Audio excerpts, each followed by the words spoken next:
बहुत सारे लोगों का ये सवाल होता है कि बुद्ध के बारे में कि बुद्ध के राजनीति के ऊपर क्या विचार थे? क्योंकि बुद्ध को बहुत सारे लोग एक आध्यात्मिक गुरु के रूप में ज़्यादा देखते हैं और एक सामाजिक और राजनीतिक फिलॉसफर के रूप में कम देखते हैं।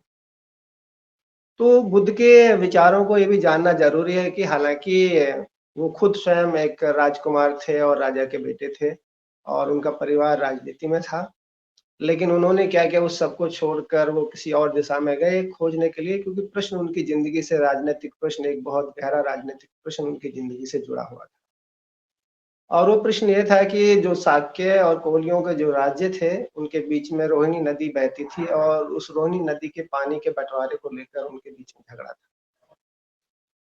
और शाक्यों ने ये तय किया कि जो रोहिणी नदी है, उस नदी के पानी के बँटवारे को रोकने के लिए, अपने कब्ज़े में लेने के लिए कोलियों को सबक सिखाना ज़रूरी है। इसलिए संघ की एक मीटिंग बुलाई गई और उसमें ये निर्णय लिया गया कि अ, उनके साथ युद्ध करना और युद्ध में पराजित करके उनके राज्य को भी अपने राज्य में हड़प कर लो और पानी के ऊपर क्या किया, कब्ज़ा कर लिया जाए।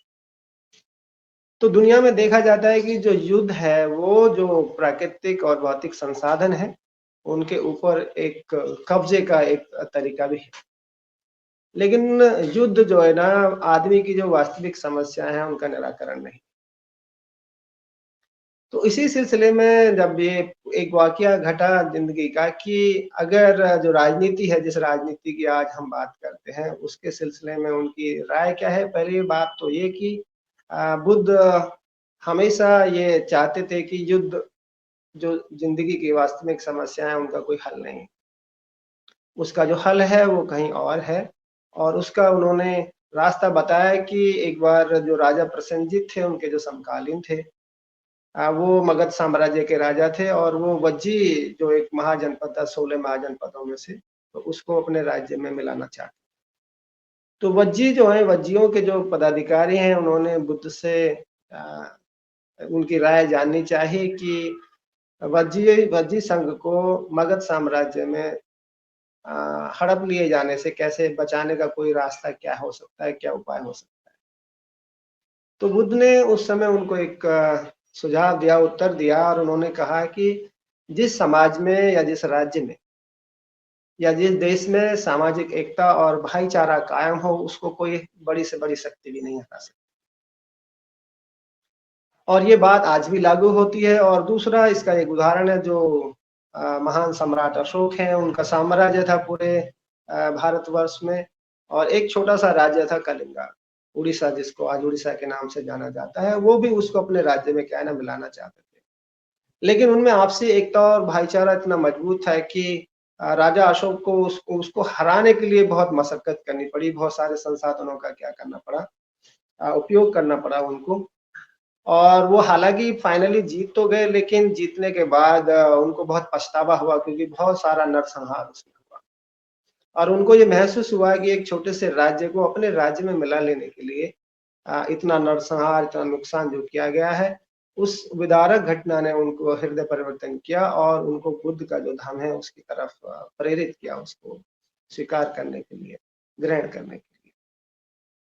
तो एक तो घटना वो है और सामाजिक एकता और जो भाईचारा है वो पैदा जो होता है वो उसके लिए एक बहुत आवश्यक शर्त है। क्योंकि बुद्धों और युद्धों का बहुत गहरा ऐतिहासिक संबंध रहा है आपस में। क्योंकि जहाँ बुद्ध है, वहाँ युद्ध नहीं होते और जहाँ युद्ध होते हैं समझिए वहाँ बुद्ध नहीं है। जो बुद्धत्व को प्राप्त लोग हैं या जो ज्ञान को प्राप्त लोग हैं, उनकी वहाँ पर कमी है क्योंकि ऐसे लोगों के बीच में ही क्या होता है, युद्ध अक्सर होते हैं। और एक उनकी जो पॉलिटिकल फिलॉसफी है, उसपे बहुत सारे जो इंटेलेक्चुअल्स हैं, जो बौद्धिक लोग हैं, उन्होंने काम किया है और एक बौद्धिक लोग ऐसे एक प्रोफ़ेसर कंचाले हैं, उन्होंने एक किताब लिखी God as a political philosopher. तो बुद्ध की जो पॉलिटिकल फिलॉसफी है उसके बारे में अगर और अधिक विस्तार से जानना है, तो उसको भी अध्ययन करके समझा जा सकता है। लेकिन इस एक छोटी-सी बात है दिखने में लेकिन ये बहुत बड़ी बात है। इसके अलावा अगर हम 1970 के दशक की बात करें कि जो सामाजिक एकता और भाईचारा, प्रेम आपस में हो, जिसका पाठ बुद्ध ने पढ़ाया था, उसका बहुत बड़ा उदाहरण वियतनाम था। 1970 में शीत युद्ध के दौरान अमेरिका, कब्जा करना चाहता था वियतनाम के ऊपर, लेकिन वो वियतनाम को अपने कंट्रोल में नहीं कर सका, जबकि अमेरिका दुनिया की सबसे बड़ी महाशक्ति थी। और उस महाशक्ति का मुकाबला जो लोग हैं, वियतनाम के एक छोटा-सा देश है साउथ ईस्ट एशिया में, उसने उसका मुकाबला किया।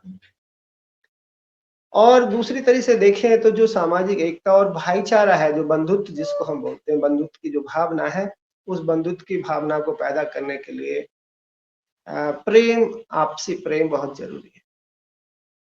और युद्ध और बुद्ध की जो बात होती है, उसमें 2 तरह की बातें हैं। जो शक्तियाँ हैं, जो राजनीतिक लोग हैं खासकर, जो वो क्या चाहते हैं कि वो दूसरों के ऊपर क्या करें, कब्जा करके रखें। तो एक तो राजनीतिक शक्ति है, एक व्यक्तिगत शक्ति होती है, और एक शक्ति वो है जो इन दोनों के बीच में होती है। The personal power and power over others, but there is also a power to others। तो जो पर्सनल पावर है, जो व्यक्तिगत शक्ति है, जिसको आत्मबल बोलते हैं, वो प्रेम से पैदा होता है। कि एक तरफ बहुत दुनिया में बहुत सारे हथियार, राजनेता हैं दुनिया के जिनके पास बहुत शक्तियां हैं, ठीक है, वो हर चीज को क्या है ना अपने कब्जे में लेना चाहते हैं, लेकिन उनके बीच में प्रेम की भावना नहीं है, क्योंकि जिसमें प्रेम की भावना नहीं है, वही व्यक्ति दूसरों को मारने के बारे में, दूसरों का विनाश करने के बारे में सोच सकता है। लेकिन जो प्रेम की शक्ति जिसके अंदर है, वो कभी भी दूसरों का विनाश करने का ख्याल भी उसके मन में नहीं आता। और बुद्ध ने कहा है कि जो प्रेम है उसको क्या किया जाए, उसके प्रेम की शक्ति जो है वो राजनीतिक शक्ति से कहीं बहुत ज्यादा बड़ी है। लेकिन दुनिया में लोग प्रेम की को जो हत्या है उसके सामने शायद उसको वो बौना पाते हैं, और हमारे सामने बुद्ध के जीवन का स्वयं का उदाहरण है कि उन्होंने इन बातों की खोज की कि व्यक्ति के अंदर जो ये विचार पैदा होते हैं दूसरे को मारने के, कब्जा करने के, एक ये इंफीरियरिटी कॉम्प्लेक्स है साइकोलॉजिकल, अगर देखें मनोवैज्ञानिक रूप से। तो ये जो कॉम्प्लेक्स है इंफीरियोरिटी का, क्योंकि कोई भी आदमी जो साइकोलॉजिकली इंफीरियर फील करता है, वही चाहता है कि वो दूसरों पर क्या करे, कब्जा करे, ताकि वो अपने आप को सिद्ध कर सके कि वो कुछ है। बुद्ध ने इसका विश्लेषण किया और उन्होंने इस सिद्धांत को क्या किया, राजनीति में भी लागू किया, क्योंकि आपसी भाईचारा जो है वो सबसे बड़ी बात है। और इस बात को बाबा साहब अम्बेडकर ने भी कहा है कि प्रेम जो है वो धर्म से भी बड़ी शक्ति है, क्योंकि प्रेम की शक्ति है, उधर राजनीतिक सत्ता की शक्ति है, तो धर्म की शक्ति है, लेकिन सबसे बड़ी शक्तियों में प्रेम की शक्ति है, और प्रेम से ही आपस में भाईचारा पैदा होता है। इसलिए बाबा साहब अम्बेडकर ने अपना जो सिद्धांत दिया, जो राजनीति उन्होंने अपनी स्थापित की, वो राजनीति उन्होंने बुद्ध के जो नैतिक मूल्य हैं, उनका जो मानवता का जो पाठ है, उस पर ही क्या किया, उसको आधारित किया। और इसी बात को आगे मान्यवर कांशीराम साहब ने भी क्या किया, आगे बढ़ाया। मान्यवर कांशीराम साहब ने, अगर देखें हम महात्मा फूले से लेके साहू महाराज, बाबा साहब अम्बेडकर और कांशीराम और आज तक का जो दौर है, उनके जो पूरे जो प्रेरणा स्रोत रहे हैं वो मूलतः बुद्ध रहे हैं। और बुद्ध का जो समता और आजादी और बंधुता का जो सिद्धांत रहा है,